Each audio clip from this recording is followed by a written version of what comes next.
వరి సాగులో ప్రధానమైన సమస్య కలుపు సమస్య. మరీ ముఖ్యంగా వరి నాటు వేసిన 20 రోజుల్లో మనం కలుపును నియంత్రణ చేయకపోతే దిగుబడిపై ప్రభావం అనేది ఖచ్చితంగా ఉంటుంది.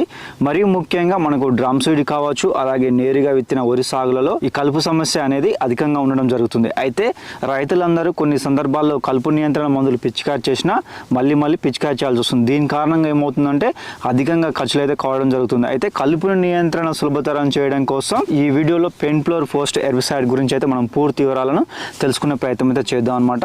మనకు పెన్ఫ్లోర్లను అయితే 2 రకాల రసాయనాలు అయితే కలిసి ఉండడం జరుగుతుంది. ఒకటి ఫ్లోర్పైరాక్సిఫెన్ బెంజాయిల్ 1.31% ప్లస్ పెనాక్సిలామ్ 2.1% ఓడి రూపంలో ఉండడం జరుగుతుంది. అయితే పెన్ఫ్లోర్ను వరి నాటు వేసిన తర్వాతకి 15 నుంచి 20 రోజుల సమయంలో లేదా కలుపు మొక్కలు 3 నుంచి 5 ఆకుల దశలో ఉన్నప్పుడు పిచికారి చేసినప్పుడు కలుపునైతే నియంత్రణ చేయవచ్చు. పిచికారి సమయంలో వరి మడిలో ఉన్న నీటిని అయితే పూర్తిగా తీసివేయాల్సి ఉంటుంది.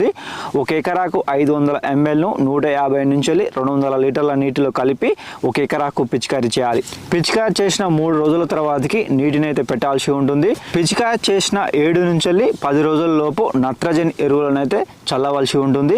పిచికారి చేసిన రోజు నుంచి 14 రోజుల లోపు కలుపు అయితే పూర్తిగా చనిపోతుంది. పెన్ఫ్లోర్ పిచికారి చేసిన 3 నుంచి 7 రోజులలో కలుపు మొక్కలు తీవ్రమైన ఒత్తిడికి గురై చనిపోతాయి.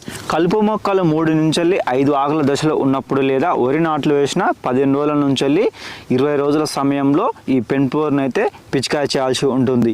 ఈ విధంగా పెన్ఫ్లోర్ను మనం వరిలో పిచికారి చేయడం ద్వారా కలుపునైతే నియంత్రణ చేయవచ్చును.